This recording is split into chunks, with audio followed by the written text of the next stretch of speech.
The coffee harvest season is almost coming to an end in some parts of Uganda, and farmers are plucking their very last cherries. But there is a deep sense of joy and fulfillment attributed to the rise in the price of coffee. We have come out of this season smiling because farmers have waited for too long to earn this much. The rise in the price of coffee is also influenced by the geopolitical tensions that are disrupting supply from major producers and the changing weather patterns. The weather of last season was not favorable because we had a long period of sunshine, which didn't allow our coffee to produce more. But this season, from the beginning of the season up to now, the weather is balancing. We are getting adequate rain plus sunshine. In April, Uganda exported more than 390,000 bags of Robusta coffee, valued at $61.5 million, and Arabica coffee valued at $23.3 million.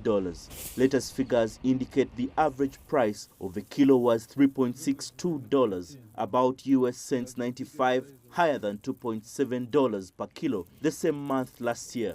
There is an increase in the demand for Ugandan Robusta coffee.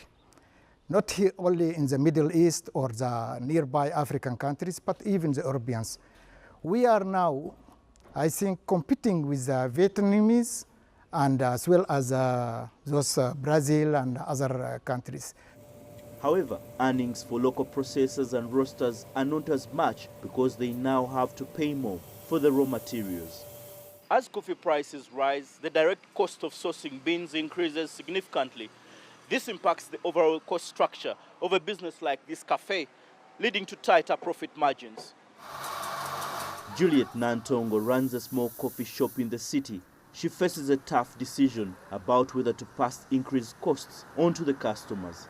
Other people who come to drink coffee, you won't tell them that coffee is scarce right now, we are increasing the price. So what happens if the prices go down?